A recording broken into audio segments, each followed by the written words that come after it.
বৃষ্টি হচ্ছে।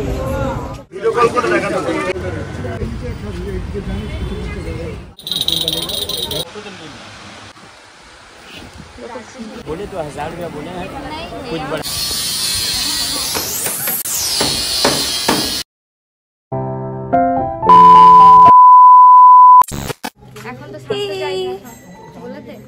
আজকে আমরা যাচ্ছি দিদির বিয়ের শপিং করতে। ফার্স্ট টাইম আমরা এসেছি দিদির বাড়ি ইছাপুরে। তো এখন আমরা যাচ্ছি ব্যারাকপুর। ব্যারাকপুর থেকে আমরা যাব হচ্ছে শিয়ালদা। ঠিক আছে, আমরা 3 বোন বেরিয়ে গেছি, পেছনে কাকু আছে, কাকুকে সঙ্গে নিয়ে বেরিয়ে গেছি।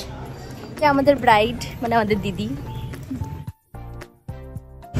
আমরা কি অবস্থায় এসেছিলাম আর কি অবস্থা হয়েছে, ভীষণ বৃষ্টি হচ্ছে। তো আমরা এখন কলেজ স্ট্রিটে চলে এসেছি আর এখন আমরা এসেছি আদিমোহিনী মোহন।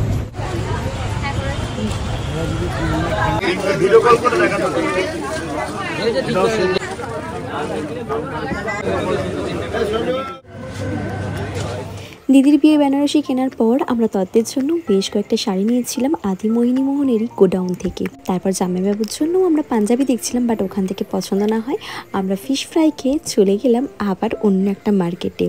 এখন আমি যাচ্ছি আমার জন্য লেহেঙ্গা নিতে হেতানপুরের।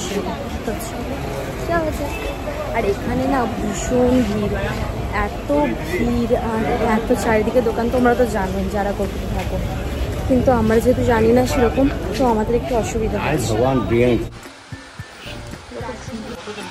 আমার মুখটা দেখে বুঝতেই পারছো আমার লেহেঙ্গা কেনা হয়ে গেছে, তাই আমি ভীষণ পরিমাণে খুশি হয়ে গেছি। এরপর ওখান থেকে বেরিয়ে আমরা ব্রাইডাল ব্যাগের কালেকশন দেখছিলাম, কিন্তু এতটাই পরিমাণে দাম বেশি বলছিল যে আমরা আর কিনতে পারিনি। বার্গেনিং করার পর হয়তো খুব জোর 200-100 টাকা কম করছিল, তাই আমাদের মনে হয়েছিল যে না নেওয়াটাই বেটার, তাই আমরা না নিয়ে চলে গিয়েছিলাম।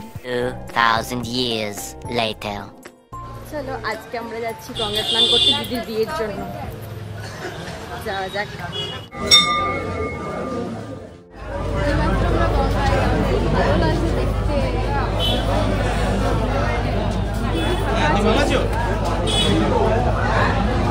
আমরা যেদিন গিয়েছিলাম গঙ্গা স্নান করতে ওই দিন ছিল মহালয়া, তাই মহালয়ার পুণ্যতিথিতে চলছিল গঙ্গা স্নান এবং তর্পণ, তাই ভীষণ পরিমাণে ভিড়ও হয়েছিল। আর গঙ্গা স্নান করে আসার পথে মা দুর্গা দর্শন করে প্যান্ডেল দেখে আমরা চলে এলাম বাড়ির উদ্দেশ্যে।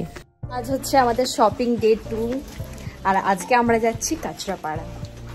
চলো কালকে যা যা বাকি ছিল সেগুলো আজকে আমরা কমপ্লিট করে নেব। ওকে চলো যাওয়া যাক।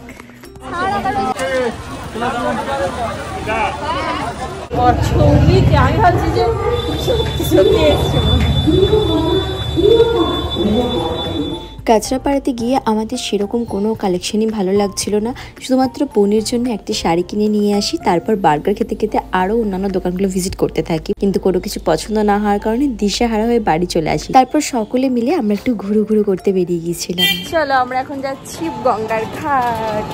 Let's go. কি ভালো লাগছে। সারাটা দিনের পর যখন এই গঙ্গার ঘাটটাতে গিয়ে বসলাম মনটা একদম শান্ত হয়ে গেল আর ভীষণ ভালো লাগছিল। যাই হোক, তোমাদের যদি এই ভিডিওটা হেল্পফুল হয়ে থাকে তাহলে অবশ্যই একটা লাইক কমেন্ট শেয়ার করে দিও। দেখা হচ্ছে নতুন কোনো ব্লগের। Tata bye.